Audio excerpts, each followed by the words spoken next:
अगर आप एक लड़की हैं और अनफॉर्चुनेटली एक अब्यूसिव मैरिज में हैं और आप इंडिया में रहती हैं। इंडिया में रहती हैं मैं इसलिए मेंशन कर रही हूँ क्योंकि अगर आप किसी डेवलप्ड कंट्री में रहती हैं फिर शायद आपको मेरे इस वीडियो की ज़रूरत ही नहीं है। फिर आपको पता है आपका सपोर्ट सिस्टम क्या है। You very well know who you reach out, what your support system is. लेकिन अगर आप इंडिया में रहती हैं और अनफॉर्चुनेटली किसी अब्यूसिव मैरिज में हैं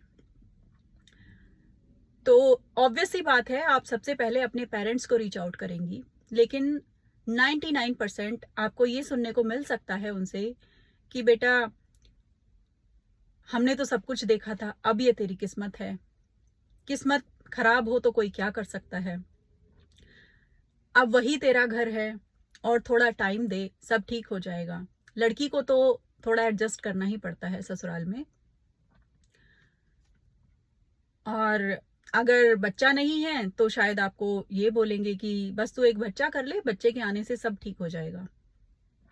और अगर बच्चे हैं तो शायद बच्चों का वास्ता भी आपको दिया जाएगा कि बच्चों का क्या होगा।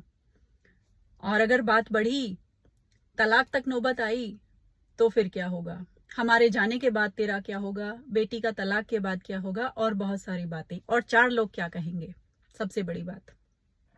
तो ये सारी बातें 99% आपको सुनने को मिल सकती हैं। और ऐसा इसलिए नहीं है कि आपके पेरेंट्स आपको प्यार नहीं करते, बल्कि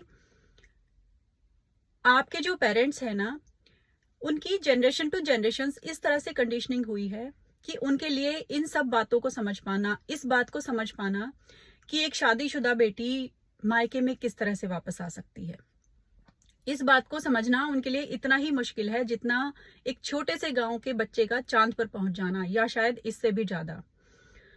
तो आपको अपने आप को ये बात समझानी है कि आप अपने पेरेंट्स की लाडो थे, शायद अभी भी हैं, लेकिन शादी के बाद अब बहुत कुछ बदल चुका है। तो आपको क्या करना है, अगर आप किसी अब्यूसिव मैरिज में हैं और आपको ऐसा लग रहा है कि अब बस बहुत हो गया और आपको इससे निकलने की जरूरत है, तो आपको अपने पेरेंट्स को सिर्फ बताना है और अपने आप को बहुत इमोशनली स्ट्रांग करते हुए अपना डिसीजन खुद लेना है।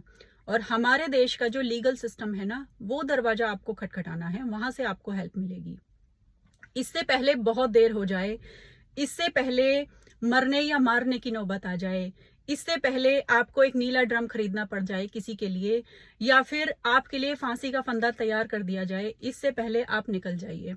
आप हमारे देश के लीगल सिस्टम का सहारा लीजिए, ना कि अपने पेरेंट्स का। पेरेंट्स को सिर्फ बताना है। तो बस